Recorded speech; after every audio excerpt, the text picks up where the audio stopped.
and the opinions given by the individual host and their guests do not necessarily reflect those of Para-X, its affiliates, or its sponsors.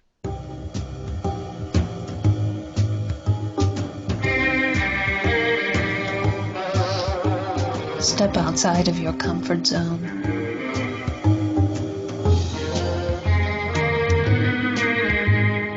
See the world with a whole new perspective. Join us and experience the unexplained on the Paranormal View.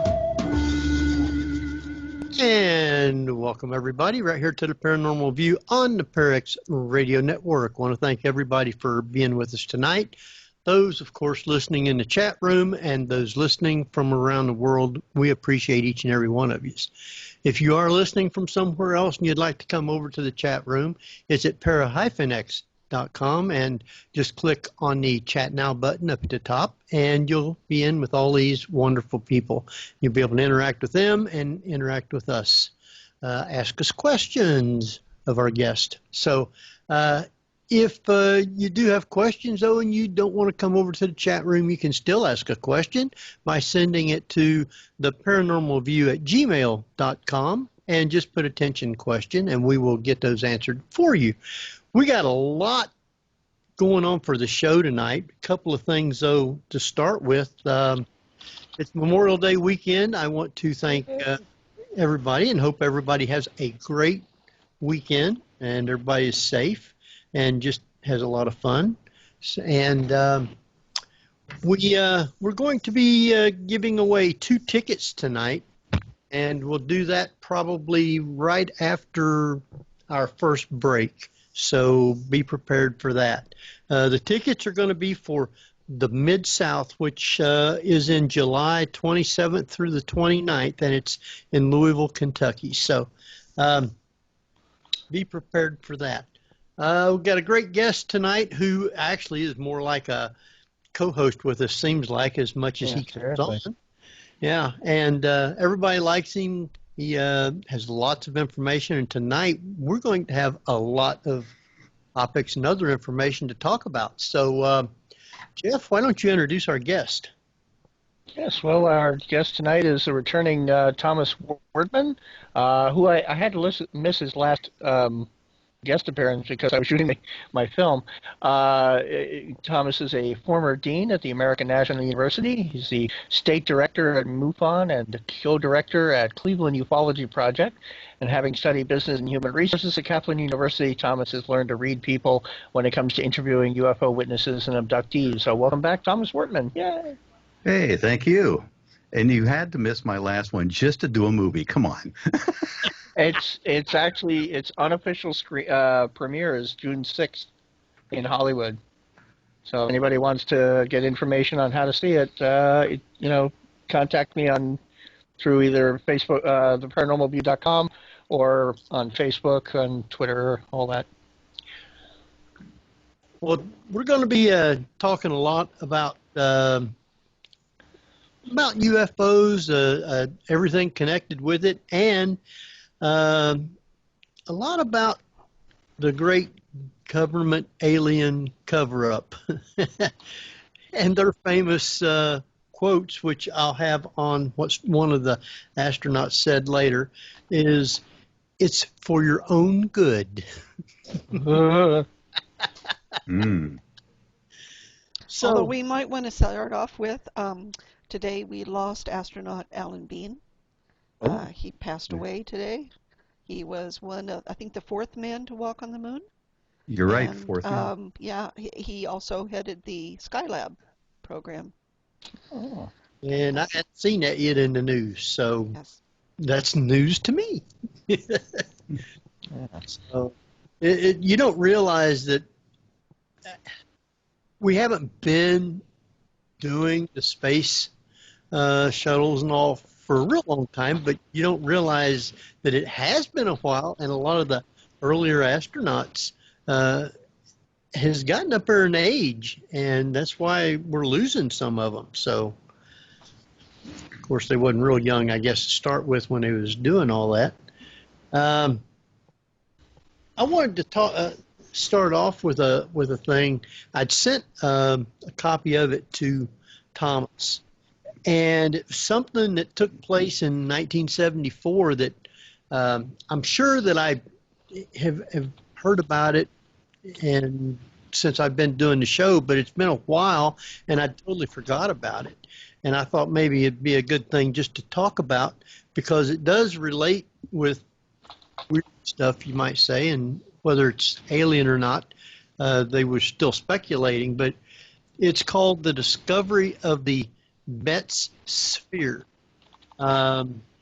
As it became known, fascinated multiple fields of interest, from ufologists, ancient astronaut enthusiasts, archaeologists, scientists, and even the United States military. Each wished to investigate the mysterious object in relation to their areas of research or concern.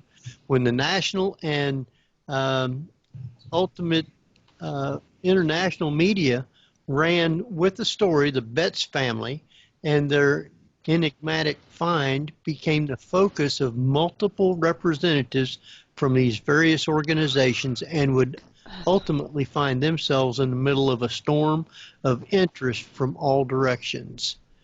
If you've never heard of the Betz Sphere, it was a round ball about the size of a bowling ball. I guess it was found in March 26, 1974, on Fort George Island, near Jacksonville, North Carolina. Some of the things that it happened after they found it, they took it back to their house, and the older son was a medical student, and one day he had it in his room, and his girlfriend come over and he started playing his guitar music, and it started vibrating. And that was when they first realized that there might be something more to this than just something that they found in the field. So Yeah, but didn't they find a whole bunch of spheres in Peru? I didn't Seems to see me that. that there was a show on that also there's like tons and tons of these spheres. It was Peru or it was China, and I cannot remember which. I've seen a picture of one in a field where looked like maybe a little Peruvian girl or somebody like that was kind of hunched down looking at it. So that it probably was, but I didn't see it on this particular thing. Thomas might have come up with on it. Well, when you sent me that story, I cannot remember where I read that at, whether it's like the National Enquirer or some magazine like that, at one time. And it was back in the 1970s, right around the time it occurred. And when you mentioned the Betz Sphere, I'm like, wait a minute, that's what was on that magazine that time. And I remember reading the article, and it was I think it weighed about 22 pounds, if I remember right, something like that. And you haven't, it's one of those things that when the story came out, it was all over the news, and then all of a sudden it just disappeared. But you're right, Barbara, there were other spheres reported around the world. And if I remember correctly, it was Peru. I think you're also right, too. It was some in China, but they've been found all over, so it wasn't unique. But this story is just the one that really came out. And with all the people who investigated it, looked at it, tested it or whatever, it would, there was all sorts of different things that this thing did. They said that they could put it on a table and it would roll up to the edge of the table and stop, and then it would roll back across the table to the other edge and stop, would not fall off, and it would do this 4 or 5 times and then set in the middle. They said you could roll it on the floor, and it'd roll so far, and it would like turn on its axis and roll back to the spot where it originally started and stopped. Well, it's kind of like a little Roomba. Well, didn't they say that if somebody grabbed it and shook it also? Right, and it acted like it was trying to run away and get away from somebody. Yeah. It also, I guess, a psychic, or let's see who was, Dr. James Harder. I guess he come in and looked at it, and no, it was a Dr. Hardy. No, I think you're right. Harder is one of them. Hardy, maybe that's what was Harder. Yeah. Anyway, he said that it was like a doomsday thing, and after that, it was just like everybody dropped it. Nobody wanted anything to do with it. I guess it kind of disappeared. Nobody knows where it went to, if the family still had it. So no telling where it went to. It says, might the device have somehow managed to manifest such paranormal energy, or maybe open a portal to another realm?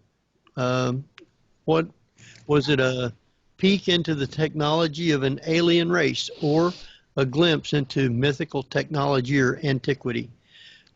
But the question is, where is it now? Nobody knows. Good question. And the one you mentioned, Harder, he was actually at one time the head of an organization called APRO, which is the Aerial Phenomena Research Organization, which was around for years. I think it started like in 1969, about 1982, when they kind of disbanded. But he was the head of the organization for a while, and he was also a professor of engineering, if I remember correctly. So it wasn't like he had kind of like a bogus background. And when he came out and looked at it, he'd already been involved in UFOs and that type of field, because he did research on the Betty Hills abduction case, remember right? Also Travis Walton. And then there's another case down in Pascagoula where he did the research on. So he'd been involved in those fields over the years. So when he came out to look at it, that was serious. I mean, here you've got a bigger organization looking at Spear to try to analyze what it really is. And I was doing some digging after I got your email, because I do have some of the records on there from the organization. And I had my computer doing a search all afternoon, Henry, for keywords through, I think, about 8 terabytes of documents I've got. And I couldn't find anything directly associated with it that was able to be word scanned on there, picked up. It may be in a hard copy, though, that I haven't had time to look at. Well, I downloaded what I got from a place called UFO Insight. Yeah, and I think he was looking, what Harder was maybe looking at, is like the human factor again. Was there incidents maybe of telepathy? I mean, his specialty, if I remember right, was also in magnetism, magnetic fields and so forth, physics on there. And I think he was looking for some sort of a connection maybe along those lines. But I couldn't find any more research. And I was hoping to really stumble across something to really give you something really good on that tonight. But I'll keep looking. I'm not going to give up on that one. Well, that sounds good. I'm sure that once all that come out and all the other agencies just dropped it like a hot potato because of what was said, that I don't know if they took and hid it somewhere on the family farm, or because nobody wanted to do anything else about it. Yeah, well, there's a whole background story behind that too. On the whole thing, I dug in a little bit farther, and that family, the Betts, bought a house that looked almost like a castle down in Florida, and it had been abandoned for years. And it originally was owned by a family, if I remember correctly, called Neff. And the guy was an architect that built this, but then there were mysterious deaths in the family. So all of a sudden now we have a little bit of that paranormal factor entering into it. I think one of the family members committed suicide. And I'm trying to remember all the details about the others. Like 3 different family members died of unique circumstances on there. And then that castle basically sat vacant for years. I mean, one group used it kind of like a summer place until the Betts family took it over. But it had almost like a paranormal type of activity, it appeared, maybe going on around it. So you think it could have been something that they had used or had or something and just took it out and dumped it in the field?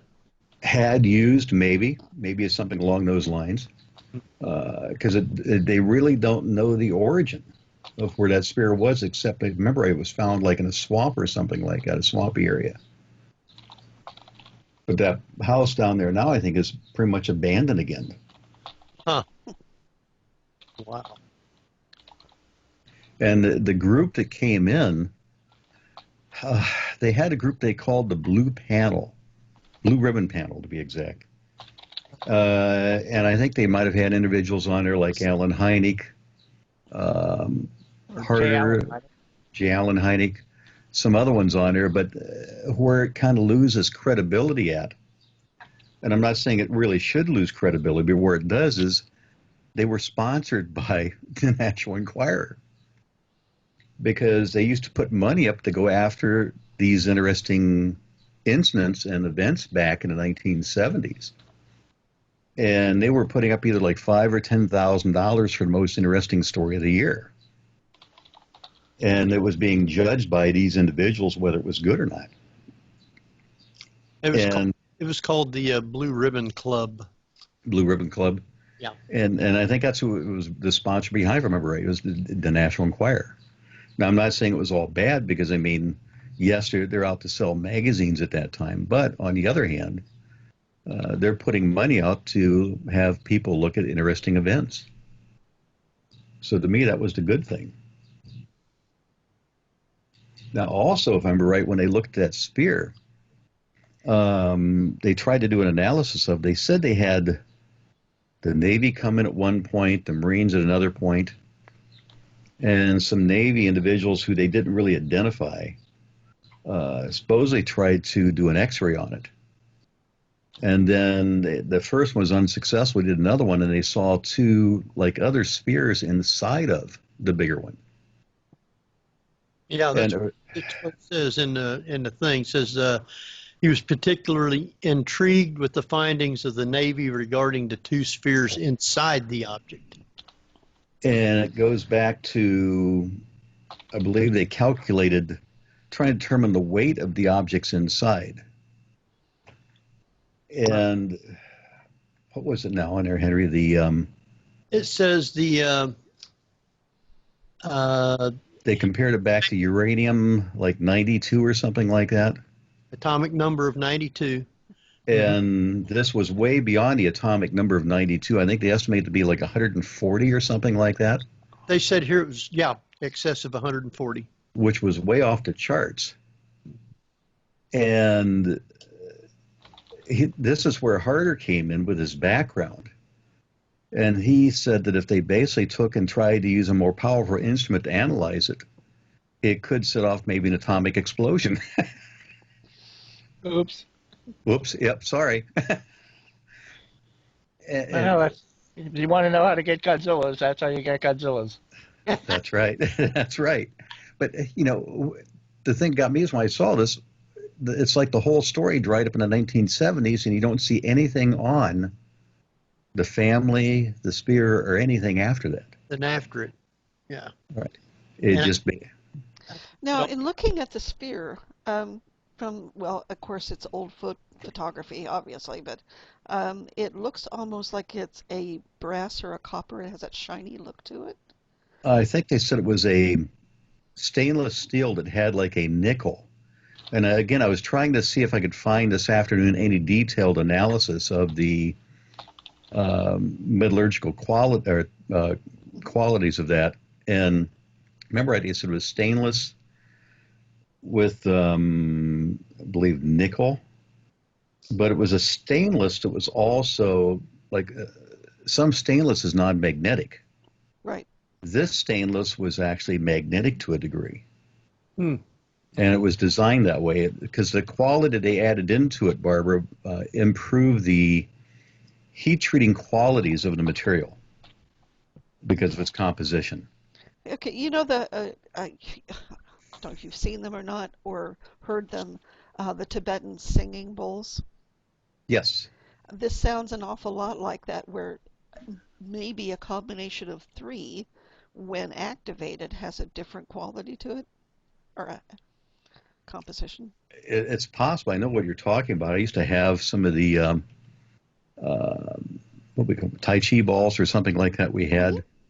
They used to roll around my hands when I practiced martial arts. Yeah. And like you say, maybe it's along the same lines. And there may be something about the tonal, the tone output.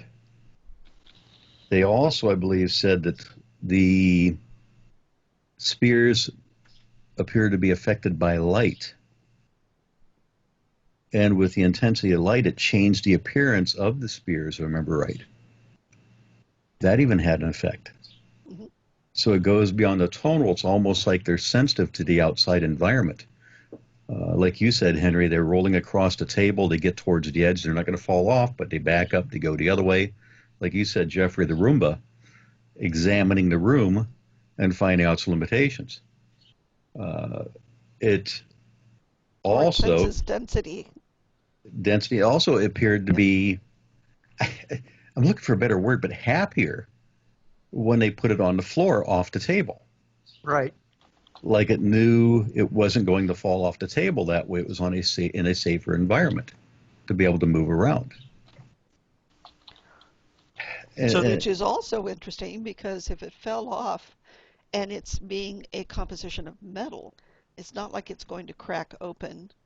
But obviously it had enough intelligence to know it would jar it and perhaps create even more vibration or noise. Right. And there was no apparent seams on the object, but it did have a pattern which appeared to be in a V-shaped formation on it. Huh. And again, I'm pulling all this stuff out of memory on there, a lot of it. So it's great how you can remember things that 50 years ago, but you can't remember what you ate yesterday. But I went through and I was trying to dig up more stuff on that. And it's if you look recently, Barbara, there's absolutely nothing out there on it. I just put in chat and in our Skype chat the only link I could find. Right, with the information on the house and the ball. Yeah. Well, I was living in Wilmington, North Carolina, which is about 50 miles from Jacksonville, in 1974, and I swear I do not remember hearing anything on the news about anything about that. Of course, I wasn't into paranormal or anything like that at the time either, but I still, something like that, they should have been headlines on news and stuff, but I don't remember it. You'd think, I think where I saw it at, to be honest with you, was in the checkout line at the supermarket. On one of those magazines? Yeah, because my grandmother bought those things, and she had to have them all the time, the same with my mother, and they would pass them back and forth and read them. So, of course, when I'm going through helping Mom get groceries at that time, you had to pick up the stuff in the checkout and read what's on the cover. Even though you know it may not be true, I mean, you just had to look at it for entertainment value. Well, we all had to figure out what happened to Bat Boy. Yeah. Exactly. Well, yeah, you had to know what happened to Bat Boy, of course. Bat Boy and where Elvis is going to pop up at next. High-end journalism. That's right. That's right. As a matter of fact, as Jeff Goldblum said in the movie The Big Chill, he only writes an article for People magazine as long as people can have an average relieve themselves. Let's put it that way. Yeah, watch it and read in the bathroom. Yeah. That's it. That's how long the article should be. Which oddly enough is accurate in that if I'm searching through stuff and I come across an article online by the New Yorker, I lose interest really quick, and I shouldn't do that, but I'll be reading like, this is interesting. Man, it's long. Yeah. Exactly. I'm guilty of the same thing. I find myself gravitating more to shorter articles all the time now.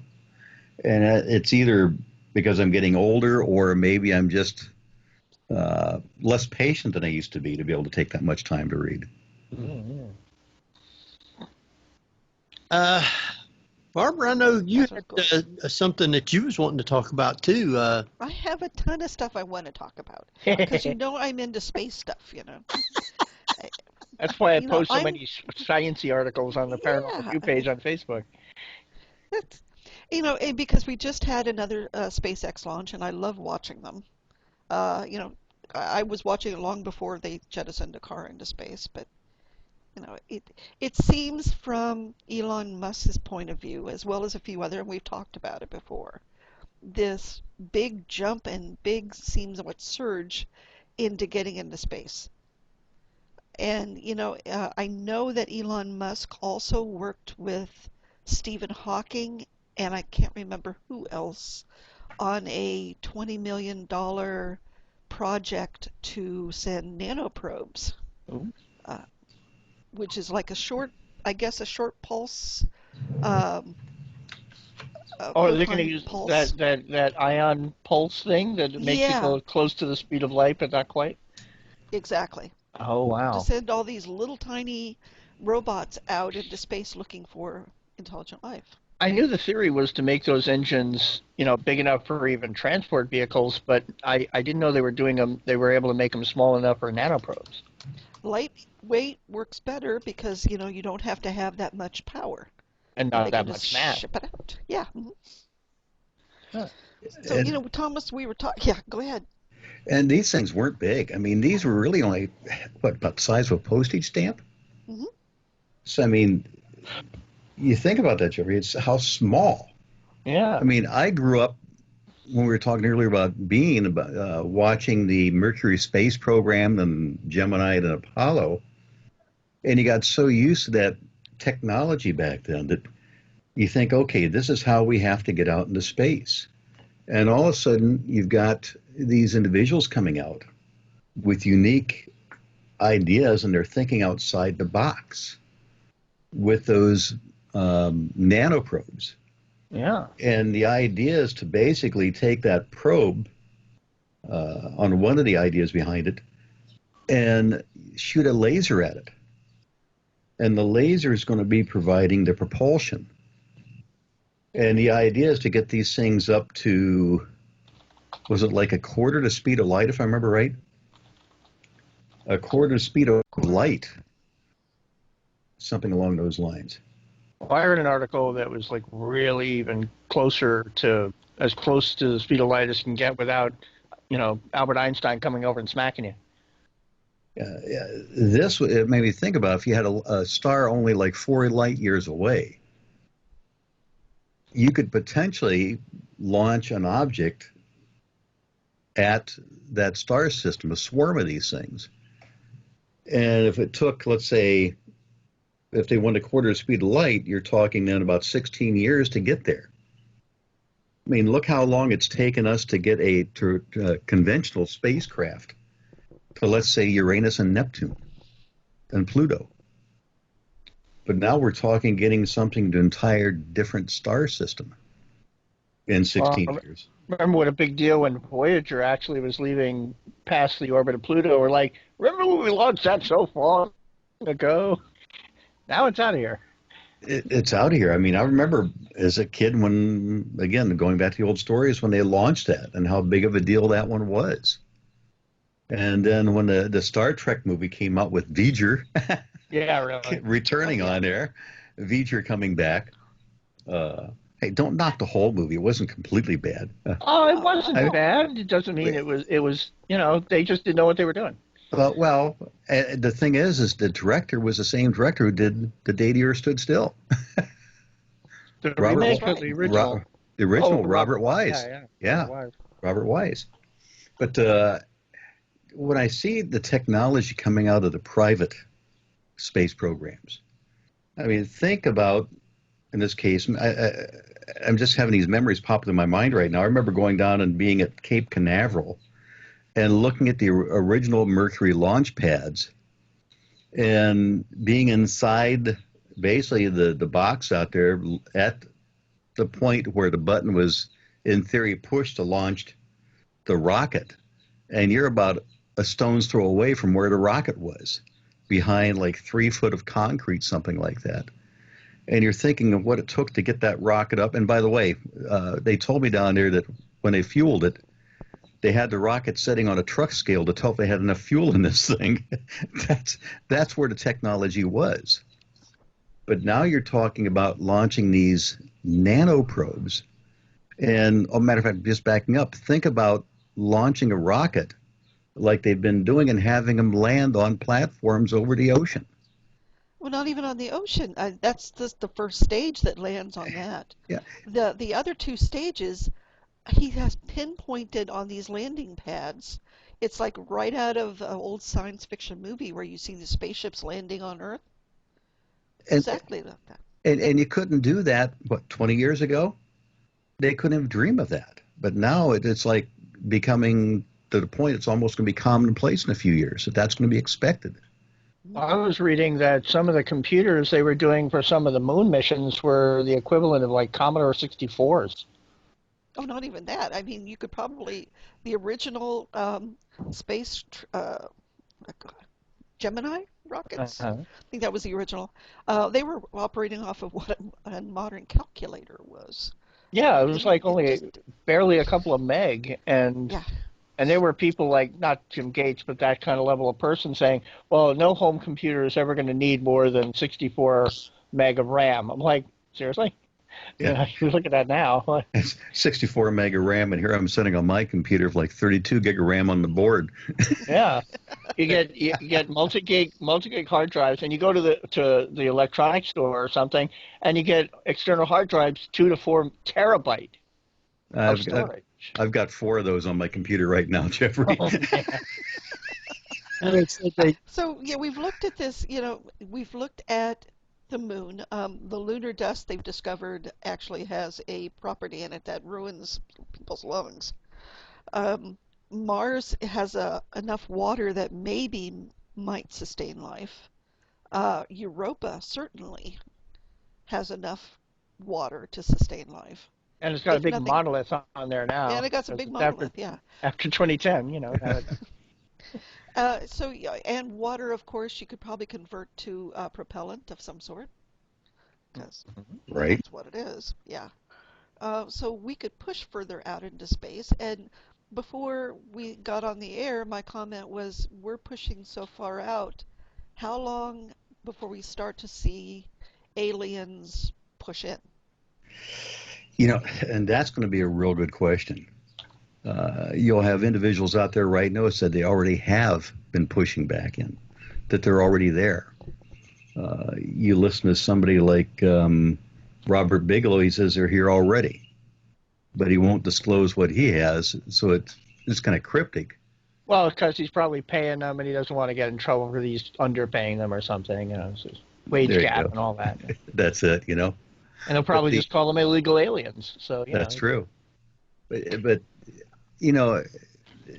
I'm really hoping it's going to be within our lifetime now that we see some major breakthrough, that the people in the khaki fatigues and the black suits and ties with the sunglasses can't stop and can't deny anymore.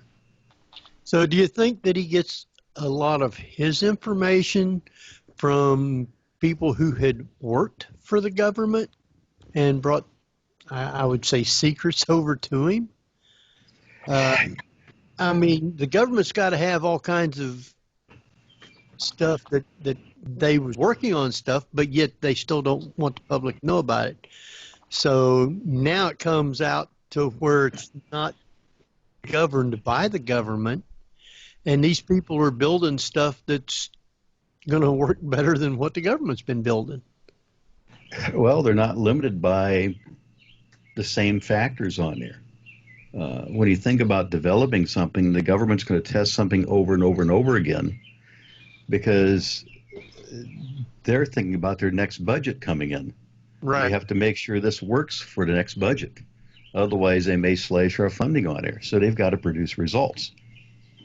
And then they're limited by, I guess you could say, the brain trust. Okay, we get this person to build the rocket, we get this person to do this, where private industries out there being more aggressive. They're thinking outside the box.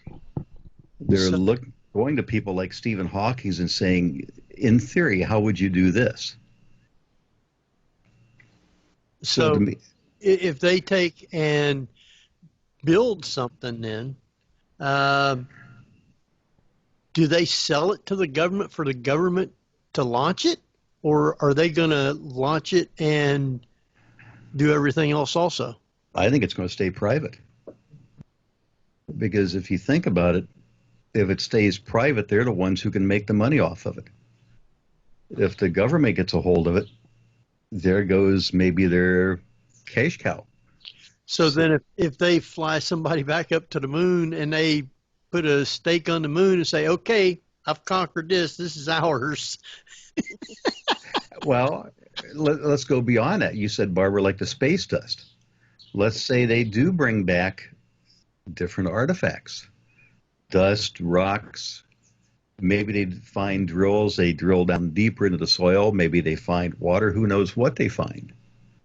Maybe they find mineral deposits up there that are in quantities. What if they hit, I mean, just going really reaching up this one, what if they hit something like gold or silver out there? What could, or diamonds. Or diamonds. What if they brought something like that back? Because, I mean, there's been reports of certain extraterrestrial bodies that may be full of diamonds out there because of their initial analysis. Well, didn't I read or hear about some of the dust that's come back from the moon on different articles has now affected the people, caused some kind of problems with lung or disease or something? Well, you're not supposed to snort it. Well, there has been problems. A cat came out about, I think, a week ago, wasn't it, Barbara? That report came out, something I like believe that. so, yeah. That they were talking about it affecting some of the astronauts who were on the moon. Right. Because you think about it, I mean, here they're up on the moon. They had their spacesuits on when they were outside, but once they got back in the lunar module, they took off their spacesuits. You'd certainly have to have the dust and things on the floor. Right. Yep. And that would be. And once you have your protective stuff off, how difficult must it be to resist saying, I'm touching something that's not of Earth? They had to. I mean, just human curiosity. Yeah. And how many horror movies start like that? Yeah, the same as what. Now, tell me this, Jeffrey. Would you have taken one of the rocks and had to put it in your bare hand? It almost would have been second nature. I wouldn't have even thought twice because I would want to feel what the texture felt like. And you would have been bouncing that thing up in your hand in that 1/6 gravity. Yeah, microgravity. Yeah. Microgravity on there. To me, human nature would almost make you want to do it, without a doubt. And you think about those earlier astronauts breathing the dust in and what may have happened. I remember once they came back that they immediately rushed them off the helicopter into the Airstream trailer. Yeah, the quarantine, yeah. Yeah. As a matter of fact, yeah, I've been on that Airstream trailer. It's sitting on the USS Hornet. Oh, yeah. Along with a copy of the actual space capsule. Ooh. And what they lived for a week, was it? I think it was a week of quarantine. Was amazing. I hope they remember to install a bathroom in it. They did. Good. But it was like the size of a small camping trailer. Yeah. Wow. That's what it really was. That was an Airstream. I'm positive it was an Airstream. Yeah. Camping trailer. Let's just put them in there. Let's put some duct tape around the edges, maybe, and seal them in quarantine. Hope there's no pandemic. And that's right. Well, I think it's about time to take us a quick little break, and when we come back, we will have a ticket giveaway for Mid-South. So be about, 3 or 4 minutes. Won't be real long. Jeff, won't you take us out? Yes, well, you're listening to Paranormal View on para-x.com with your hosts Henry Foister, Ceiling Cat Barbara Duncan, and myself, Jeffrey Gould, with tonight's always excellent, wonderful guest, Thomas Wertman. So stay tuned for more of the Paranormal View after the break.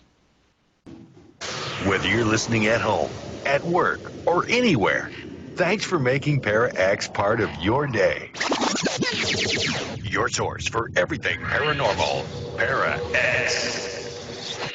And welcome back, everybody, right here to the Paranormal View on the Para-X Radio Network. I want to thank everybody tonight listening to the show here in the chat room and those from around the world. We appreciate each and every one of you.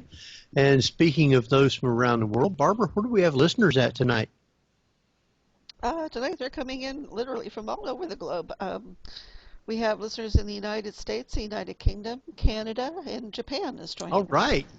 They're wanting to find out about UFOs, aren't they? And all the other good stuff that we have that we're talking about. Tonight, I'm going to give away 2 tickets to Mid-South Paranormal Convention, which is held July 27th, 28th, and 29th.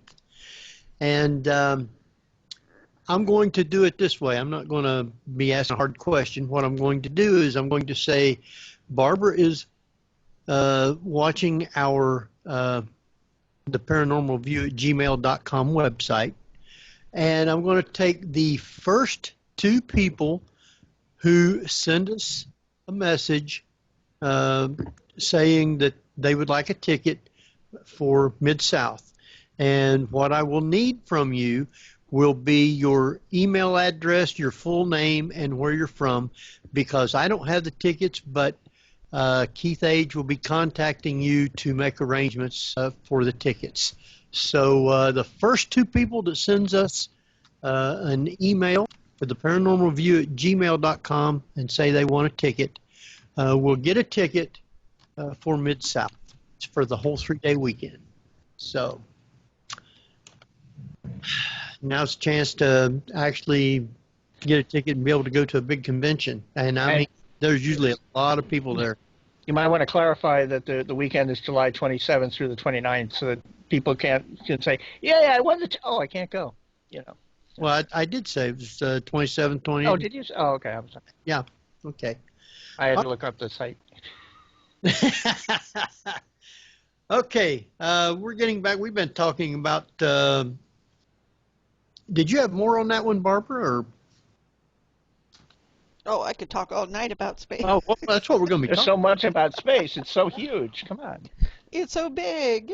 I actually read an article.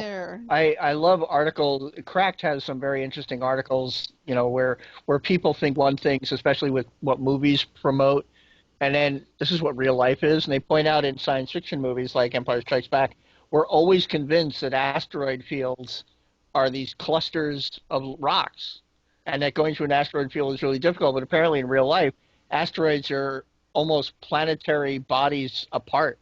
They're like, if you go through an asteroid field, you're sort of like, oh, wait, was that it? Oh. So you mean? Never tell me the opposite. So you mean I can't hide behind those things like in the movies? Well, that's if you have a Star Destroyer to hide behind. So.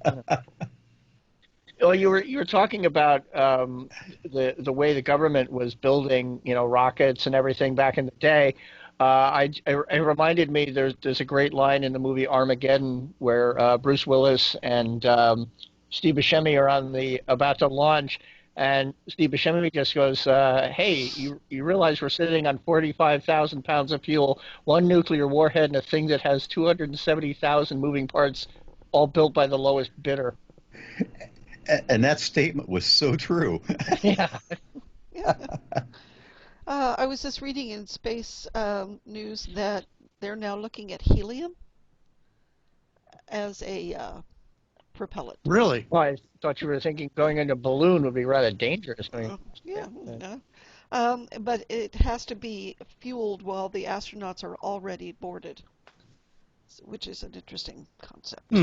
Oh, you mean it can't be in a storage tank or something? No, they have to actually load it while the astronauts are strapped in. In case it automatically goes off? Or they just want to hear. No, they just want to hear them talk funny. But I found the real reason why we're going into space, and I discussed this before. This is on the Physics and Astronomy Facebook page. 10,000 light years away from Earth, there's a huge cloud of alcohol. There you go. It is 1,000 times larger than the diameter of our solar system and contains enough alcohol to fill 400 trillion pints. Really? to drink all of it, everybody on Earth would have to drink 300,000 pints a day for 1 billion years. I guess that explains why the Shire is in the space program now. I guess. Yeah, there you go. But doesn't that depend on what nationality you are? Certain nationalities drink a higher percentage, don't they? That's why I made the Hobbit reference. It sounds to me like that it's one big party. You know, Barbara, we're talking. Well, Go ahead.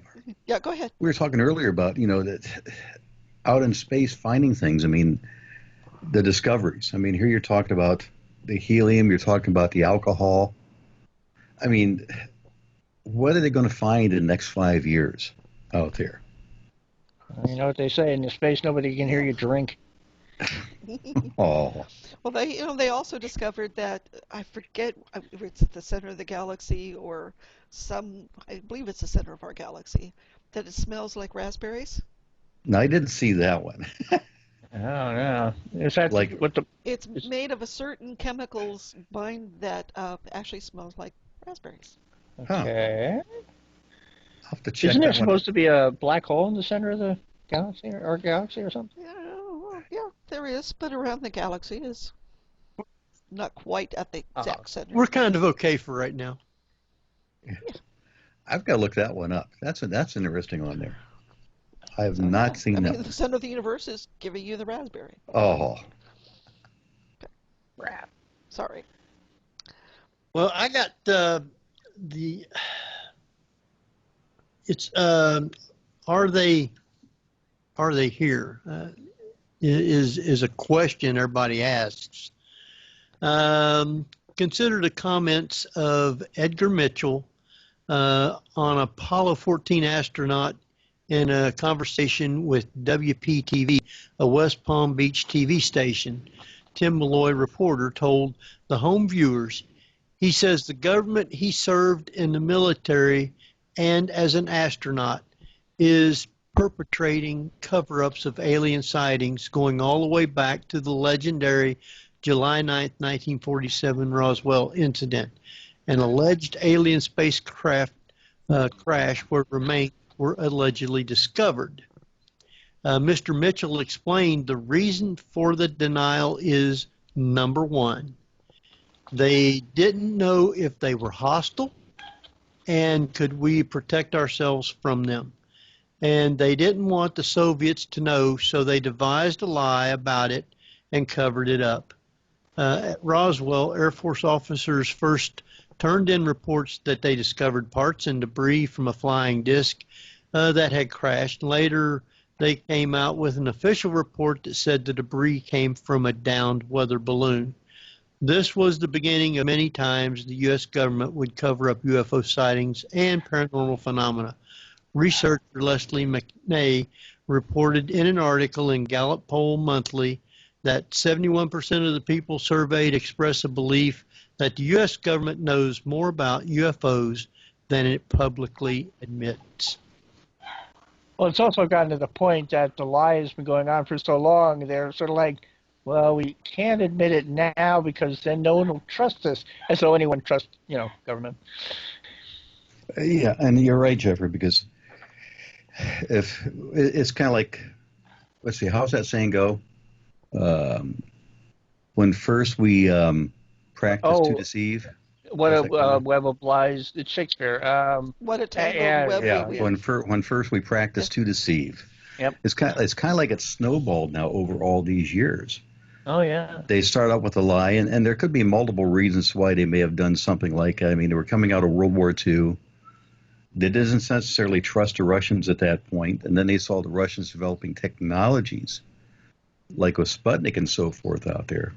So on one hand, you'd want to provide disinformation so they don't know what we really have. So on one hand, you could play it off as a UFO. Oh, yeah, this is a UFO, and maybe it's, that you recovered some satellite or something from a foreign government. Oh, it was a UFO over this area. No, we actually recovered a satellite. But on the flip side, you don't want them to know that we've really recovered anything on there. Because they may say, wait a minute, they've got technology now we don't have. And we want to be the first ones of that technology. So there's so many reasons they can start providing all that disinformation out there. And another factor is, as I've told people for a number of years, that in this field, I have people telling me almost every day, well, if there were aliens here, I could accept the fact if they came out. Well, not necessarily. It depends on what all their intentions really are. What are their true intentions? Maybe the government knows way more about their intentions than we do. And maybe they're kind of like saying, we don't want you to know what they're really here for. It could be going back to, since we bring up a lot of movies and TV shows, it could be going back to the Twilight Zone To Serve Man episode, where this book that they're thinking is here to benefit man, called To Serve Man, we're thinking it's here to benefit man, but it's actually a cookbook. Yep. I've seen that episode, I don't know, 2 or 3 different times. Oh, and I met Richard Kyle, who was in it. He was, without a doubt, a big man. Oh, yeah. My head was in between his 2 hands like a baseball. A nice gentleman. But So here's my question. I mean, do you think it's sort of like a Game of Thrones in which people are trying to ally themselves, thinking that they're going to have a better shot at allying themselves with aliens to be on the upper hand of, say, global domination if it came to that? I think he could. And I just, let's say governments, but what about private organizations, industry? If we can somehow connect with these people and ally with them, what's our benefit, you know? What's our big? We could come out on top of everything. There's so many ways to look at it, but I knowing our government, other governments, I cannot deny that they wouldn't be out there saying, let's try to create a relationship with these individuals so we can become the dominant one on top should they move forward. Well, and I think you kind of get to the Elon Musks of the world, which are trying to escape what humanity's done to the planet, and those reaching out there to draw in aliens to incorporate them into our planet. Almost kind of a duality there. You have the ones who, you've got the faction who thinks that they're going to come here and save the world. I mean, we're destroying the environment. I mean, you look on the internet and you see pictures of all this plastic they're digging out of the oceans. You hear discussions about where they've taken samples of water from the Mississippi and they found at least 5 particles of plastic inside of the sample. You see they just have mollusks that they pulled out of the bay in Oregon that has so much opium, right, and opioids into it that they can't eat it. Yeah. And then you had, what was it, the antelope that had all the fishing gear stuck on its head. Yeah. It's like, how bad are we polluting the environment out there? And you've got the faction that thinks that, they're going to come here and save us. They may be looking at us like, you're the one destroying your own world. You've got one of the greatest worlds out there. And we don't want you coming out into space destroying ours. Which takes us to Stanton Friedman. He's a nuclear physicist and is concerned there have been multiple visitations of Earth by aliens who will ultimately quarantine us here on Earth.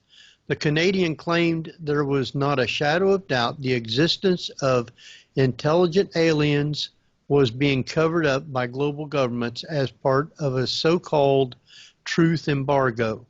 Mr. Friedman, 82, is a top ufologist who has been at the heart of investigations into the mysterious Roswell alleged UFO crash of 47, and after previously working on classified projects for American Aerospace Corporation McDonnell Douglas, speaking to dailystar.co.uk, he said, "We have enough to prove without a shadow of a doubt that planet Earth is being visited by aliens." This is kept from people because who would want the world in upheaval? there would be mass panic and distress. If they, the aliens, want to make themselves known, it's easy. They will. He said recently declassified CIA files and UFO sightings were all part of the proof. So why does he say they are here? Mr. Friedman says aliens actually want to prevent humans colonizing space and will ultimately quarantine us here for the greater good to prevent mankind traveling. He said, I think they are here. I think they are here to quarantine us and keep us from going out there. With our track record, we're evil. But Mr. Friedman claims our governments are trying to take advantage of aliens being here by obtaining their technology to achieve world supremacy.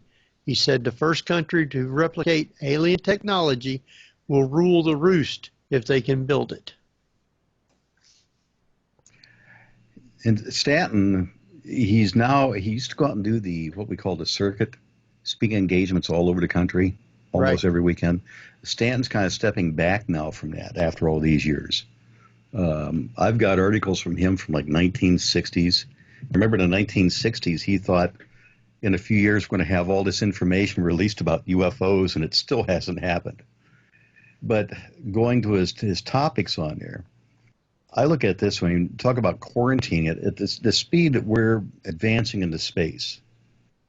I don't think they have to really rush about quarantining us right now based on our current technologies. I mean, we're just talking about the nano probes, which could take maybe 20 years to get to one of the closest stars. So I don't think they're going to really panic right away about quarantining us. I think, if anything, they would just monitor us on what we're doing, what our progress is. And that can be done right here on Earth. They may be actually among us right now, for all I know. They may be walking among us as hybrids. I mean, there's been talk about it out there. There are hybrids out there. They could be watching our activities on a daily basis. And he's right about the fact of if a government should get a hold of some of that technology and be able to reverse engineer it, they could be on top of everything. I've been telling people for a long time that if they discovered artifacts, let's say at Roswell, initially the newspaper article came out about Roswell where, yes, they found something, there was a UFO crashed, and all of a sudden the stories were changed. And there were reports of the artifacts being ferreted away to Wright-Patterson Air Force Base in Dayton, Ohio. That's an area that's head of foreign technologies, as it's called. And I guess you can't get much more foreign than that, you know. And my thought is, they've always had this talk of the mysterious hangar down there. Well, the mysterious hangar down there isn't that far from where the museum sits at. And I was over in that vicinity a few times with some groups. We went in to tour the facility. And I know one thing is the security guards didn't appreciate the fact of looking at them saying, tell me where the aliens are. When I did that to one of the military police, he really didn't look at me very nice. But the thing is, I mean, if you're going to put something there, to me, based on our technology right now, if we got something in 1947, there's no way in heck that we could reverse engineer anything that advanced with 1947 technology. Here we are, 2018. Do we even now have the technology to go back and reverse engineer an object of that much advanced properties on it? Because you're going to be looking at the metallurgical qualities of craft if it's composed of metal. You're going to be looking at how the energy source, how it's powered, how it moves, how it's even operated. If we found out that thing is being controlled by, let's say, a mental telepathic means, not by hand controls, humans may not have the capability of controlling that object out there. So, I mean, yes, we may have the ability to build it, but if we can't operate it because we don't have the mental capacity required, it's another limitation. I mean, so that's why I said if you have anything, you recovered it, put it below ground, you bury it down there basically, and you work for decades on reverse engineering or to whenever you can. Well, there was an article I recently came across. I'm not sure if I posted it on Paranormal View on Facebook, but I forget if it was like operating a computer or something through EKG, like a skull cap that reads your EKGs and reads your mind and knows what you're wanted to do. But there's also been theories that all of the cool technologies that we now do have may be because of the stuff they found, like in the Roswell crash and other crash saucers, as simple as cell phones, things like that. Certainly smartphones, because they're flipping computers in our hands. They're hardly ever used as phones anymore. Well, exactly. I mean, mine's in my hand probably at least 25% of the day doing things. But on the other hand, though, I don't want to sell the human race short, though, either. I mean, because we are a very inventive race overall. Yeah. And if you went back and you took technology backwards based on the normal development, I think we probably would be at the same point. Because isn't it, I believe, the Moore principle, where technology doubles roughly about every 2 years? And if you took that backwards, we would be at that same point that we were probably about 1947. Well, now, if they're doing like what Stanton was saying, they didn't want us to go into space, and the way he was saying about whichever government was able to figure stuff out, they would be able to rule a roost, which means they'd be warring against everybody else. Do you think that the aliens are slipping Russia some stuff, or slipping China some stuff, and slipping us some stuff to see who can figure something out first, and then everybody else is going to want to go to war with them, which means we're destroying everybody on the planet ourselves, and then the aliens don't have to worry about us going out into space? Interesting concept. It would make a great movie. Yeah, really. If it hasn't been done already. Of course, when you look back at the types of aliens that are out there, that we had the sort of anamorphic alien, and you read reports now where the Y chromosome is basically disappearing. And it makes me kind of wonder if some of these time travelers or aliens aren't just time travelers trying to pick that Y chromosome back up again for the species. And that could be. I mean, I'm very open about the fact that, I study UFOs out there, but I can't deny the fact that it could be somebody coming from the future, interdimensionally on there. And you're right. Well, it would make sense with the hybrid. Sure. It would make sense that they're not from another world. They're actually from our future coming back to try to save their own race by pulling these. Because if you look going back to the Betty and Barney Hills stories and going forward, they were looking at the female especially, extracting eggs, in theory, and doing experimentation along those lines. And are they doing something for genetic purposes on there? And at the time when they were doing the experience through her navel, they explained to Betty this is something. They apparently implied it was a standard medical procedure, but it hadn't been used by modern science at that time for another decade or so. Right. That hadn't been developed at that point. It didn't come on until, like I say, about a decade later. And that's when that procedure came out. So it's like, where did she come up with that from? Yeah. If she's making it up, then she had a really good mind for making stuff up. Exactly. Well, also, when they showed her the star chart, and she said, well, where are you from? And they say, well, do you know which star is yours? And she said, no. He says, then you're not going to have a frame of reference. But she remembered the star chart, and some teacher managed to extrapolate in 3 dimensions what the star field would look like looking at Earth from somewhere else, and that's how she came up with it being Zeta Reticuli. And when I heard that, I thought, man, that's a great concept that's right in front of us, because we look at space as we would from Earth. But you have to remember, another race that it may be coming from Alpha Centauri or wherever, they're being looking from a totally different point of view. So you have to look at the stars in a three-dimensional pattern. Yep. And some of the stars that she saw in the star chart hadn't yet been discovered by us. Right. I've been involved with like 3D designing and engineering for years. And to me, that made sense right away. And to bring out another great movie on there with Kevin Spacey. K-Pac? K-Pac. K-Pax? Where he did the similar thing where he showed a star system that they had just discovered and nobody knew anything about this, and he gave all the mathematics behind it on how it moved. Yeah, no one's going to be Netflixing that for a while, unfortunately, now. No, it used to be a great. I used to love to watch that movie. Now it's kind of going on the back shelf along with House of Cards. Suddenly it's K-Pac with Christopher Plummer. And That's it.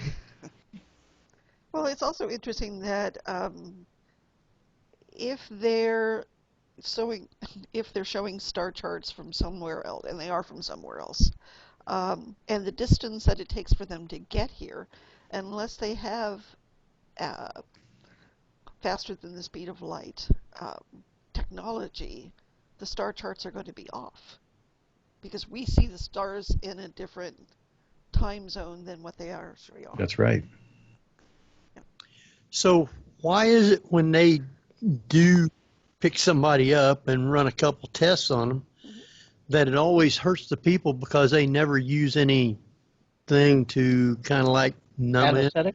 Yeah, don't knock them out or anything. To me, I really think it goes back to maybe they don't have emotions like we do. Well, or they don't understand the concept of pain. That's true. They may not, to them, it may not exist on there. They may not feel pain. They may be totally emotional, and they, not to be robotic, but maybe they're moving in a robotic manner, basically. They have no feelings. They're not programmed for feelings. They're not programmed to respect pain. All they're being programmed for is, this is what we want, this is what you will do, and this is how you go about doing it, period. And maybe they're not human kind of things. Maybe they're more of a robot, so they wouldn't have any feelings anyway. And I've heard people describing them in that manner, that they moved in almost like a robotic manner, that they also sense no emotions on there. Mm. And they could also be looking at us no different than an animal. Well, that'd be pretty blunt. And of course, taking into account if they're robotic and given, not humanoid, but, like the gray, this is probably what our biological forms look like, but they're robotic versions of them. The fact that they move robotically gives them a body language that is so off that it's what makes people seem so creeped out by them, because they're not moving in an organic way. You're right. And I mentioned to Barbara, too, earlier, that some have been reported to move extremely fast. It's always been said that Steven Spielberg's had inside information for years. Ooh. And when he did his miniseries Taken, he presented a lot of different aspects of this field from all different sides, going from the Foo Fighters, World War II on up. And he portrayed one of the beings as moving extremely fast. Well, one of the comments that somebody made was, maybe they don't have a bone type structure. Maybe it's more like a cartilage, almost like a shark. Wow. And that would allow them to move in a different type of manner than what we would. All right, we're going to take a quick, maybe 3-minute break, and because I still got lots of stuff, and Barr said she's got another hour's worth, so we'll be fighting with time probably. So, Jeff, why don't you take us out for a quick little break? Yeah, well, you're listening to the Paranormal View on para-x.com with your hosts Henry Foister, Ceiling Cat, Barbara Duncan, and myself, Jeffrey Gould, with tonight's always wonderful and excellent guest, Thomas Wertman. So stay tuned for more of the Paranormal View after the break.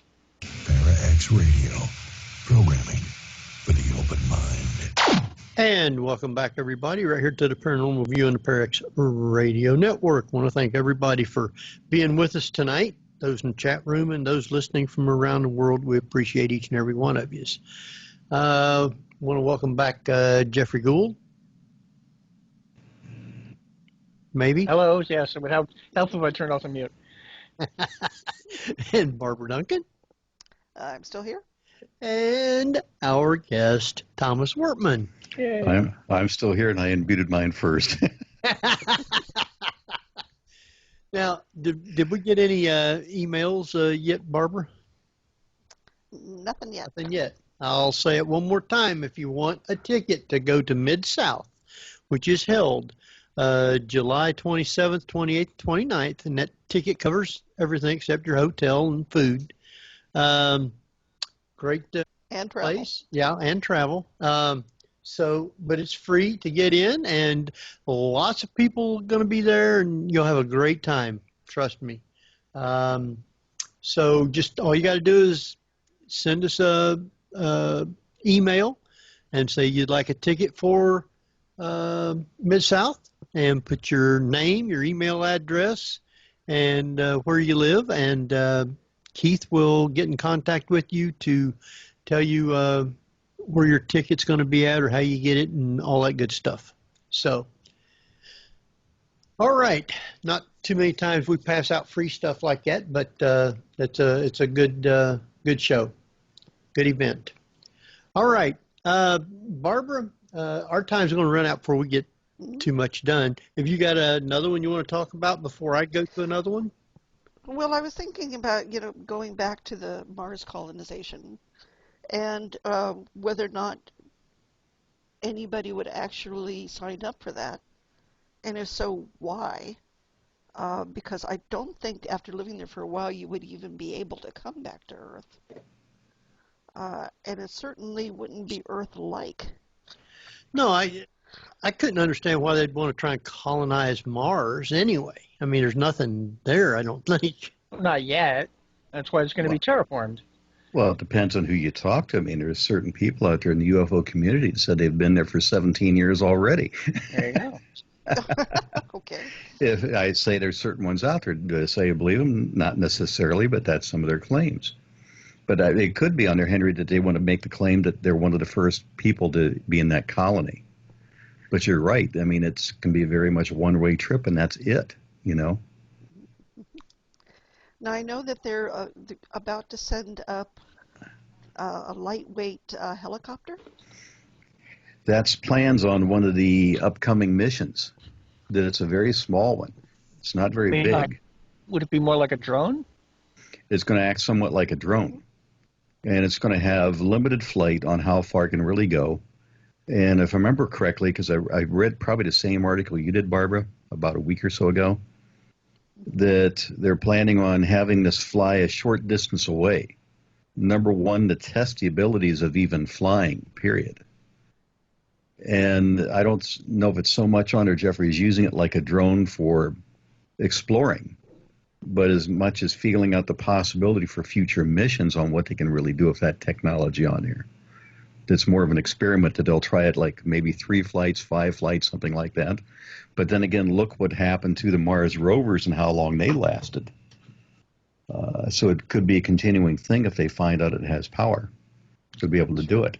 Well, if the power's run like off the sun, solar powered, it should last quite a while. That's its intentions. It's going to be solar powered. It'll have the ability to basically land and recharge itself based on the time of year on how effective it's going to be. Then go a short distance from one of the rovers and then return back. And again, I think it was like 3 flights, maybe 5 flights to test out initially its capabilities. But, I mean, if you think about it, I mean, a year or 2 later, taking what they've learned from that experience, they could develop something way, way beyond that first flight.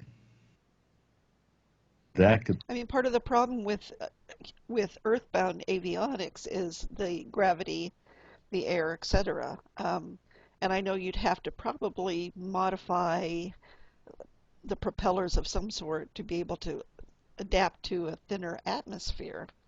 But it certainly seems to me once it's in the air, because we know Mars has an atmosphere and a wind, that it should actually project pretty darn far. Correct. It's got the atmosphere. It's just, and you're right. It's got the less gravity, so it's combining both of those together on there to see how effective it's going to be. But I think it's going to be a very interesting thing because right now there's areas that they can't get to that well with the rovers. This would expand out to be able to go into different areas and maybe much farther, much faster than what they could if they can prove that technology out. Stop stepping on the dog. I knew you were going to hear that. That was my stepson coming in the back door. My dog loves sounds him. like a dog. Oh, Yeah, my dog loves him. I say that sarcastically. But I think it's going to be a great step forward. Also, along with that, they're having a drill that's going to go down about 3 feet on one of the upcoming rovers on there. So then they're going to be able to explore the soil much deeper than what they have, too. So I think that's going to be... 3 whole feet, wow. Yeah. And That's pretty darn good. that's good. I mean, compared to what they've done so far, I mean, it's a big step forward. They also had the other day where they were testing out the largest parachute that they've had for landing a Mars craft. That was about a week ago they tested it. And the test, if I remember right, was successful. somebody swore them down. They've seen a UFO then, right? I don't doubt that. Well, I think part of the reason, too, is one of the ideas of colonization was to actually colonize inside a cavern of some sort that would protect it from solar radiation and Martian storms. That would be an ideal way to do it. Because when you transport something from here, like let's say the things that Bigelow's basically building is almost like an inflatable balloon. And it's not going to be able to keep out all the harmful rays and everything else. So you're right, below ground would be the best option. As long as you don't have some of the things on Mars that they were underground they talked about. Yeah, like, hello. That's right. We live here. That's right, like some of the big worms, something like that in Dune and stuff like that. Yeah. There you go. You see, I was always hoping for the Martian Chronicles and, you know, the Mars canals and all of that sort of thing. But Right. Didn't happen. No. no. But I think that would be a good choice there, Barbara, if they can find caves, underground caverns on there, something that provides more protection if they are seriously thinking about doing that. To me, I just think that's a long ways off. And like you, Henry, I wouldn't want to be the first one to volunteer to go out and do that. Nope. However, we did have somebody for that. You probably know about it. Do you remember astronaut Gordon Cooper? Yes. He, many UFO enthusiasts, Gordon Cooper is a legend, an original Mercury astronaut. He's one of those clear-eyed, ambitious, optimistic, straight arrow Americans with the right stuff, which there was a movie made with that.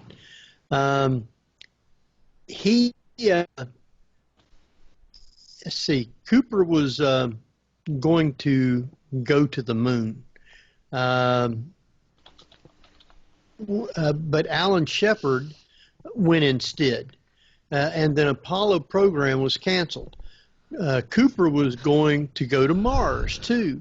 Few Americans ever known that NASA was well along on plans for a manned Mars mission with a landing projected for 1981.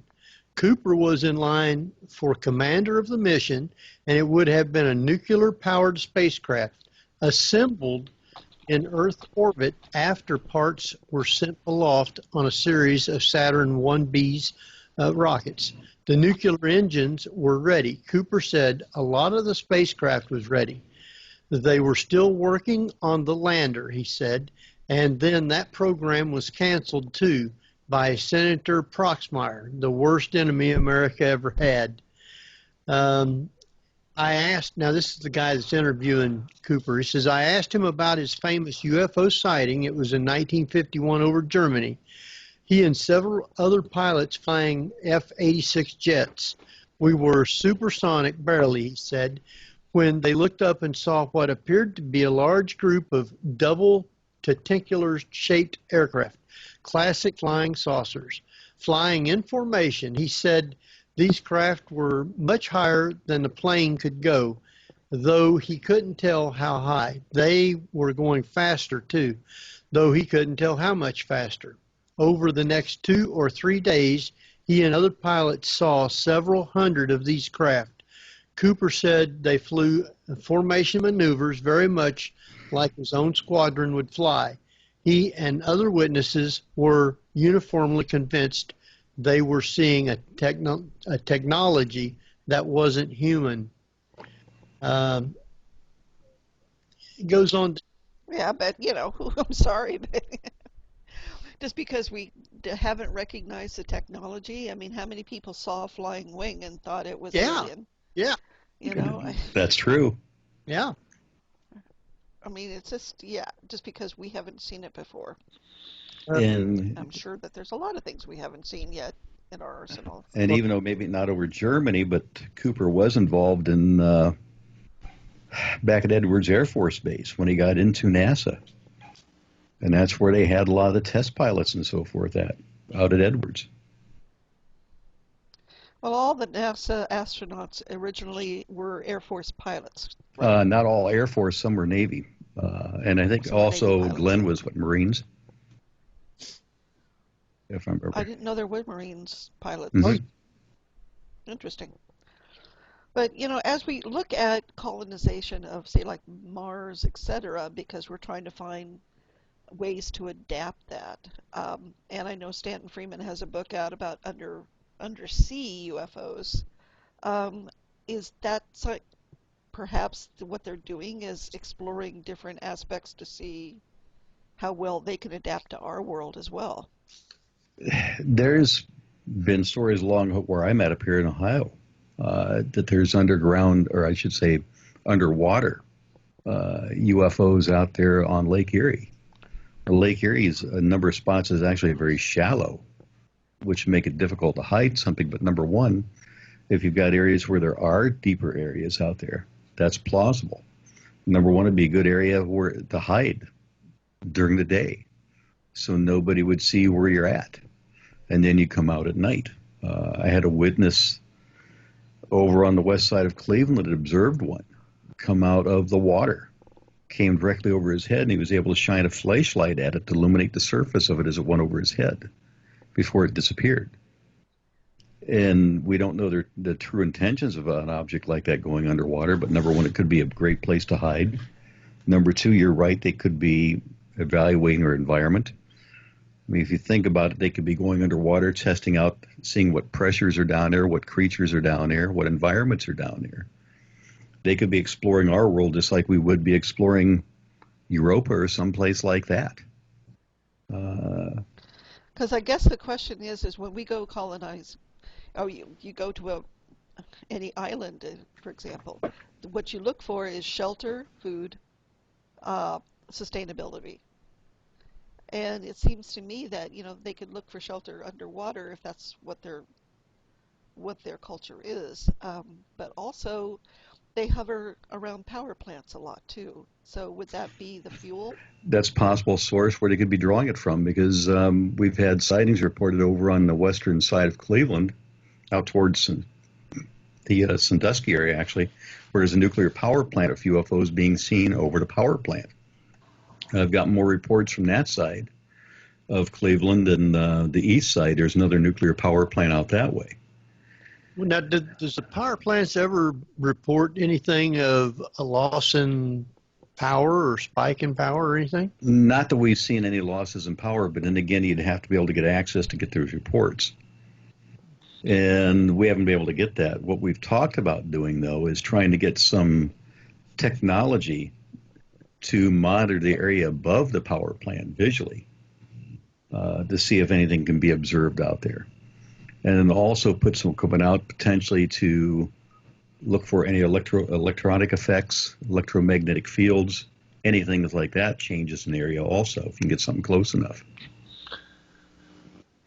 And I also hate to bring this up because it's really morbid, but cattle mutilations, maybe they want to have cheeseburgers too.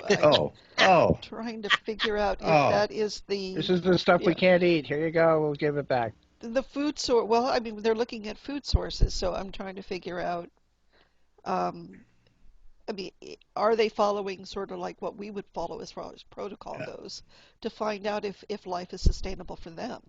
Yeah, I don't necessarily think they would follow the protocols we do. I mean, they're going to be based on their own norms.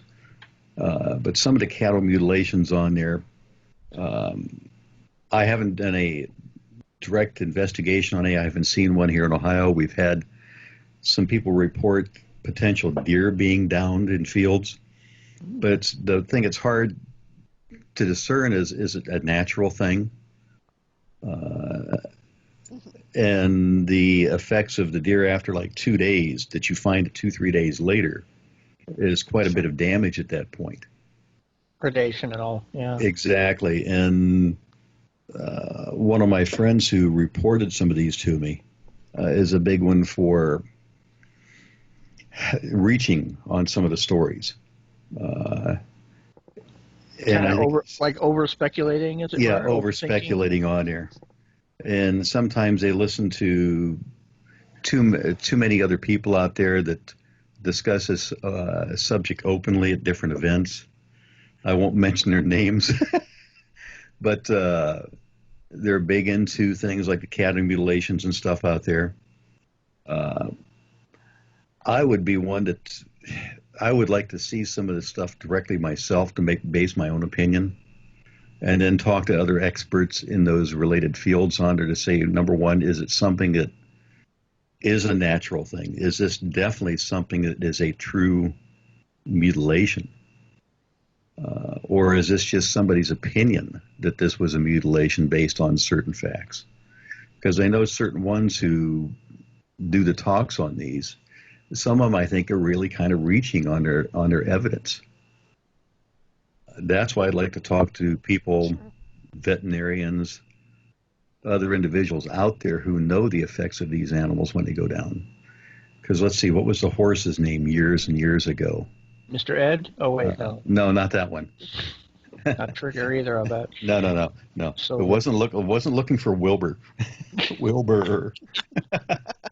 But there was a horse years ago that was involved in one of the earlier incidents. And again, they were basing all the claims on the fact it was killed by a UFO, basically, that there were cuts that were done with laser type precision. Me, I'm one of those. It's kind of like I'm from Missouri. Prove it to me. Right. Show me. Mm-hmm. Get me the people to back up that this is something that's not done. I mean, could maggots eat the tissue in such a way out there that it makes it appear like their claims are? Because a couple of ones, again, making these claims, I just think that their evidence is a little bit weak. They're based more on opinion than, okay, let's bring some specialists in that are very familiar with animal forensics. Yeah, they're trying to make the facts fit with their narrative as opposed to the other way around. Exactly. Because just to basically come out and say that in their conversation, I almost guarantee you they'll say at some point, well, if you go to my website and you check this out for a nominal fee, you'll find out more information. So they're also making a living off of this. Sure. Well, Skinwalker Ranch had that issue, I believe. Yeah, and Skinwalker Ranch did, and now it's under a different name, but it doesn't mean it's still not owned by Bigelow. But the ownership is now different. It's a different name on it. But what are they doing at the ranch then? Well, at that ranch, they also claimed that they had mutilations happening out there. Now, again, everything, you're just hearing stories that he said, she said, and so forth on there. No proof. No proof. Show me direct evidence on there. Show me that this is the animal you've taken in a veterinarian examined it X number of days and give a whole pathological report on this animal, but you don't see that type of data being produced to the detail I'd want to see it. Because this goes back decades. Oh yeah, it's Yeah. the horse incident that goes back to, that had to be probably 1970s, if not before. And I don't know why I'm drawing a blank on the name of the horse, but it was one of those that made major news stories on there. Was it a own horse? I can't remember all the details about it. And you've got me wanting to look it up now. A horse is a horse, of course, of course. That's right. Iowa Silver. Well, I was just thinking, from a forensic point of view, if you could figure out what's missing, some sort of Snippy? nutritional value. Would it be Snippy the horse? Snippy's the one. I'm pretty sure that's it. That's why I've got a badger. Yeah. But you're right, Barbara. If you knew what organs are being removed, if they're looking at certain parts of the body, you would have a better idea of what they're really looking for. Or looking at. Correct. I mean, if you obviously found certain portions of the cow disappeared, it could be appear that they're making steaks. You know that they're looking for the meat. But if you're going to name your horse Snippy, it's just asking to be mutilated, aren't you? Yeah, it's right. It's an odd name for yeah. it. Yeah. Yeah. But I would think if you're looking at certain glands, certain parts of the cows out there, that would give you a good indication on there. And to me, I would like to see the evidence that, okay, in this area we found this is what they're looking at. In this area of the country, they've done the same thing. Look for collaborating evidence, not just one random case out there. Yeah, it's kind of odd. Well, I mean, you can kind of understand their interest in us, although I'm not aware of any human mutilations. Well, it depends on who you talk to. Oh, yes. I remember being at a conference about 7 years ago now, 8 years ago maybe, and the individual doing a presentation was talking about two incidents. One happened in Pennsylvania, and the one in Pennsylvania, the name of the individual was Todd Sees, if I remember correctly. Todd Sees was supposedly took a like an ATV out and up on top of a mountain and disappeared. They sent people out to look for him. They didn't find him. And like several days later, they found his body nude, almost like it had been dropped from up above, according to reports, into like thickets, of which they didn't see him in that area earlier, and he was dead. There is a reported autopsy done, and in the autopsy report, again, this is per the reports. I'm not saying it's true or not, but per the reports that different ones claimed, the speakers claimed that day, he said, well, the brain, when it's examined, basically different parts of the brain were blowing out from pain because he was basically being dissected as he was alive. Vivisected, you mean? Dissected. Isn't that the same thing? Apart. I thought vivisection was that. Yeah, whatever. But they took him apart Same thing. in a very painful way. They took him apart while he was breathing. Exactly, Yeah. in a very Apparently painful he was way. being dissembled. It was causing brain damage at that point because of the intense pain he was under. Did they put him back together? No. At least that was reports. Now, some claim that they never released the reports. And there's all sorts of confusing stories on it. One of my other friends says the incident is not really true. To that degree, it wasn't like they claimed. So again, it's just one of those stories that you don't see direct evidence on. But again, this is a story that was being presented at the conference, like it was 100% fact. Yikes. There was one even more extreme from out of Brazil, under Jeffrey, where the individual also was reportedly taken apart. And for future reference, having looked it up, the dissection is on the dead. Vivisection is cutting or operating on a living animal. Okay, so I stand corrected. Sorry. I wasn't sure either because I thought, what's the distinction? I looked it up. Well, the guy in Brazil was, same thing. Yeah. Supposedly taken apart as he's alive, and these were human mutilations on there. Again, these were the claims, but again, Henry, it's like, where's the 100% evidence? Right. Where's the forensic reports? Where's the he's going out on a limb. And as what was brought up in chat earlier, Kat was saying that maybe they don't understand what pain is anyway.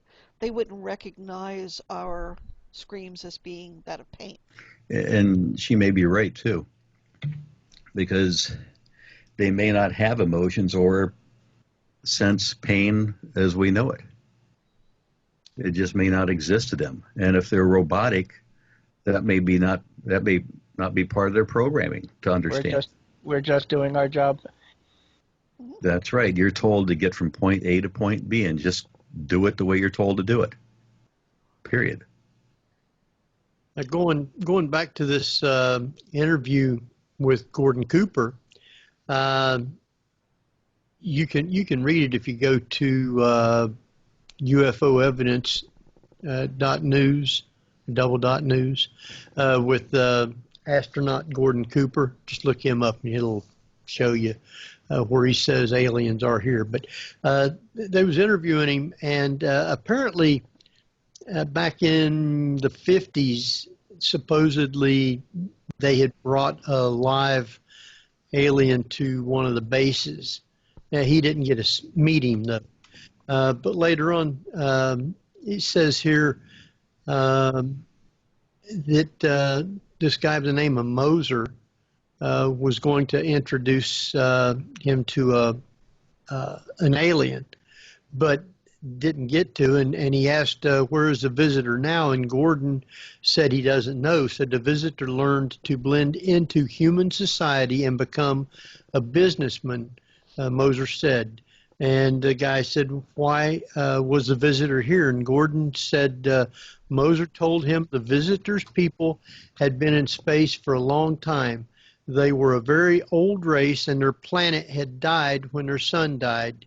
They didn't want to invade or change our society. They just wanted to live on solid ground again. And Earth took some getting used to. But Moser's visitor friend had adjusted well. Presumably, there were many others, but Gordon didn't claim to know about that. So, again, he's saying, that they're here. And that could probably be a possibility that some of the aliens come from planets that were dying or dead and looking for another planet that they can live on. Sure. Definite possibility out there. But wouldn't they have to resemble humans quite a bit to be able to get by? I mean, well, just to throw some theories out there, what if it's just not that the physical appearance may not be changing at all? We may be thinking they look totally different.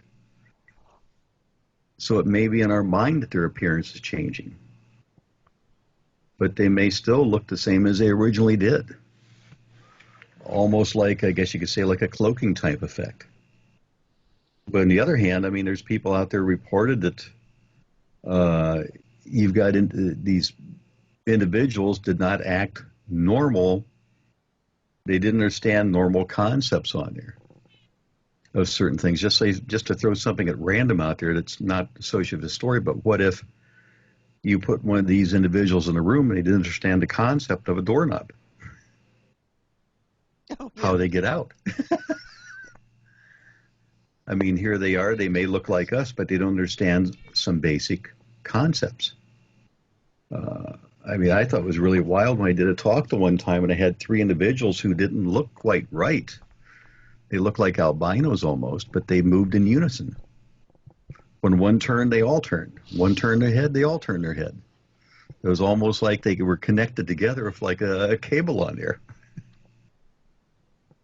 So maybe there's something to that. I won't deny that at all, that they're not here and they're not amongst us already. Sort of like a pheromone-based brainwashing to a certain degree. They're here, they look the same to themselves, but they don't look the same to us. They look more like a human to us, except certain characteristics they can't hide. I mean, you can put it in another package, but the concept, their characteristics, you couldn't change. Yeah, it would be like, I guess, here in America, if you see somebody from another country, Oriental or something like that, they look different to us. They would probably pass for, some other country or something that we don't necessarily see. Sure. So they could probably get away with it like that. In today's age of people traveling all over the world, very likely. Mm-hmm. You could have somebody saying, yeah, I'm from China, but they're not. But then what about the Greys and some of the other races that doesn't look human at all? Well, I sent you my picture earlier. See what you saw, and I'm telling you, if the people here in the chat room seeing it, they go bonkers. Yeah, it's because it was one of those things that, in the past I've kind of talked a little bit about some of my background under some other experiences. And one night I just happened to be on the computer just kind of doing some mindless surfing around, and all of a sudden I came across that image. And it hit me so hard I broke down, almost started crying in front of my computer. And I was just sitting in front of the computer for probably an hour or more, just staring at the picture, losing it. Because it was bringing back kind of like a flashback of memories on there was some of the stuff that came out in regressions I'd been through.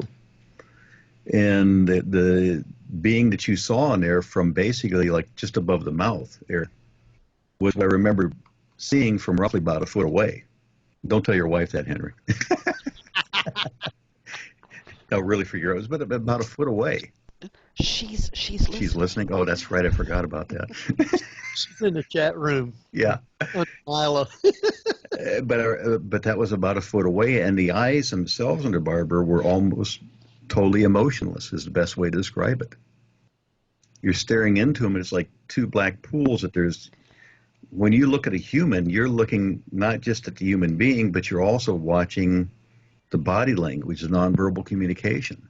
Sure. And looking at this, there was absolutely nothing. It was like staring at open space. There was nothing there, to really give you any feeling of emotion whatsoever. And that's why on one hand you felt that, is this robotic? Is one of my thoughts. And on the other hand, I thought, well, maybe if it's not robotic, maybe it's just doesn't understand the concept of emotions. It doesn't have any. It's almost like they've been totally bred or whatever word you want to use, removed from the race. We don't have a need for that. That's really going to make a mess out of science fiction films where you try and have the love story and like, I do not understand what you're saying. Yeah, we can't use that. We can't use that line. We can't go that direction with it. Okay, we can't have them show fear. That doesn't work either. Well, that just helps during John Wick shootouts. They just stand there like, oh well. Yeah, they're just there. Ducks in a barrel. Yeah. No humor, no nothing. But in my memories that came up through the regression, the only thing I sensed at one point was not the closest word I could use was startled. And again, here I'm talking about something potentially with no emotions. But at one point, what I did made it appear to be startled. and it reacted like this is not supposed to happen. So startlement and surprise are possibly concepts within there, or it may be a form of confusion. Like you say, it's not Correct. supposed to happen. Like this goes against what we expect. That doesn't happen. Right. And what the whole incident involved is in the regression I went through, I remembered laying on a table and I sat up. And I wasn't supposed to be able to set up on my own. It was like you're being told you will lay down, you will not move, period. And all of a sudden I sat up and I started moving around. It's like, no, this is not supposed to happen. And like we talked about earlier, everything seemed to be more of a mental type of communication. And it kept trying to do everything it could mentally, not physically restrain me, but mentally tried to restrain me. And it couldn't do it. And it was almost like startled, bewildered, whatever, that this is not supposed to happen. And it didn't know how to react when it didn't have control. They suddenly realize what WTF stands for. That's right. Now, were you unconscious or sleeping when this happened? I was completely awake. I remembered laying down. I remembered looking all around the room without being able to move my head. And I could see like a dome-type facility, and I could see at one point a being standing on the far side of this room, just standing there, almost like it was, best way to describe it was almost like a sentry. It's just staying there. It's just watching from a distance. And then I looked over to one side, and I see one of these beings very close to me, and its eyes are almost directly in my face. And it's not talking to me, but I feel like there is a pathway between us. And at some point, I sit up on the table, and I get the sense I'm being told, no, lay back down. You're not, no, lay down. And every time I kept trying to do that, I kept standing up. I said, wait a minute, this is the first time, and these experiences I've been through were a number of experiences. It wasn't just one. This is the first time that it no longer had control. And at this point, I was roughly right around the early teens, and I reacted like any rebel teenager would. You can't control me now, so what? What are you going to do about it? You're no longer in control. Guess we'll have to shoot you. And good thing they didn't. They opted for Plan B. I'm glad. but it couldn't do anything about it. But then at some point, everything just kind of faded, almost like I went out of it again, in some manner. And I just totally lost a concept. And we tried to go through and break through that point through regressions, and we were unable to. We couldn't get through that point. And the person who was doing the regressions with me had done a lot of them. And she said it was an extremely powerful block, whatever it was there. It wasn't letting her go farther, because every time we started getting that point, my heart rate, my breathing would go through the roof. And she was afraid with a guy at that point, right around 60 years old, she didn't want to have me have a heart attack in her house. So may much not paperwork. look good. Yeah, so much paperwork. That's right. Try to explain that one. But does that suggest a non-adaptability on their part? I mean, if all of a sudden you start fighting back, one would think that they'd regroup and come back with something else. You'd think. And over the years, I mean, I've always wondered that, was this like a thing that happened in these years and it's now gone? But all of a sudden, out of nowhere, then, Barbara, here comes a friend of mine telling me about a story. She says, hey, a friend of mine had a vision of being on board of a craft. Oh, what's that got to do with me? She goes, well, she saw somebody on the craft that sounded very, very much like you. Really? And then when she gave her a series of pictures, and I was the one she pulled out of the lineup. It's like, okay, first of all, don't let the wife know I'm on a spacecraft with a strange woman. Somebody I don't remember ever meeting. Got a quick question in the chat room. Nyla wants to know, do you feel that you were in contact? It says, does Thomas feel he's in contact, have a mind meld while the alien, with the alien now? Does he get information since the experience?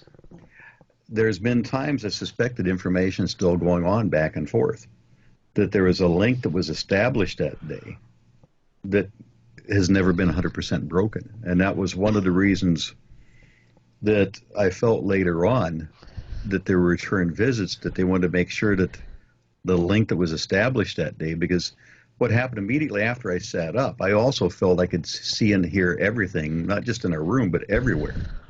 I could feel everything almost like being connected to a hive immediately. Yeah. And that was what it was trying to also shut down. It's like, this is not supposed to happen. This is not supposed to happen. He's connected into the hive. This is not supposed to happen. And I felt later on that the reason they kept coming back is to try to make sure that that was shut down, that they did try to do everything good.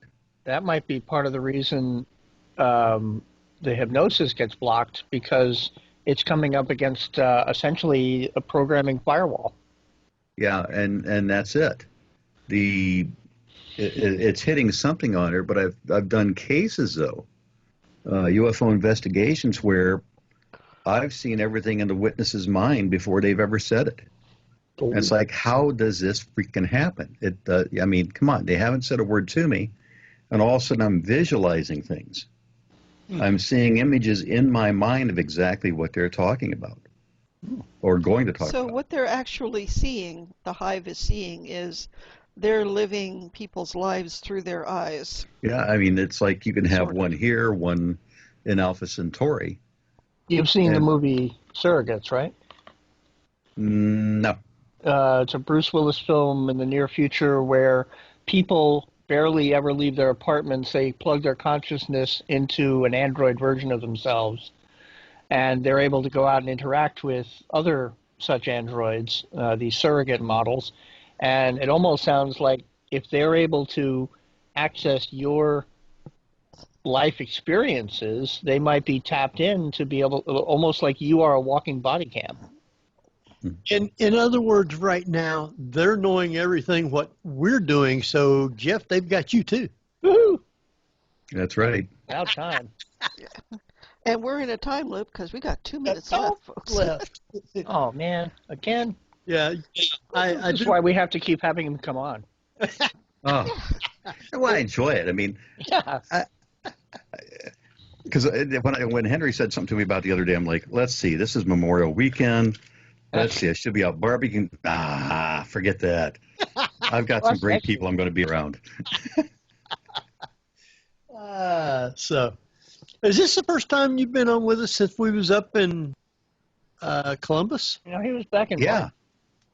No, that's since Columbus, it's the first time. Yeah, that was one weird place. So, it was like walking into a movie set, Henry. I mean, Jeffrey you could have filmed a movie out there about like a mall that still has stores but looks completely abandoned. Completely abandoned, and all the stores were filled with aliens. Mm-hmm. And I don't mean the ones from outer space. Oh. But it's a good weekend, though. We're going to have to run. Give out your stuff real quick, like where people get in contact with you. Well, if they've got UFO reports, what they can go to is MUFON.com, which is our international website. But if they want to contact me personally, then go through our Ohio MUFON at MUFONOhio.com, and they can reach out through my webmaster and get a hold of me that way on there. That's what I've got coming up. Besides, I'm going to be putting on a conference myself, Henry, in August. I'll get you more details about. Oh, good. Let me know. Crop circles is going to be part of the conversation here. All right. With that, Jeff. TheParanormalView.com is our website. All sorts of links. You can follow me on Instagram and on Twitter at Real Badger. And we will see you next week at the same time. Good night, everybody, and thanks for listening. Happy Memorial Day. Yes.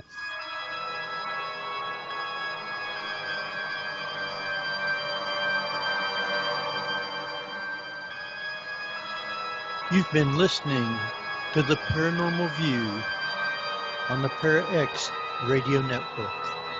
Join us again next week at the same time for more of the Paranormal View.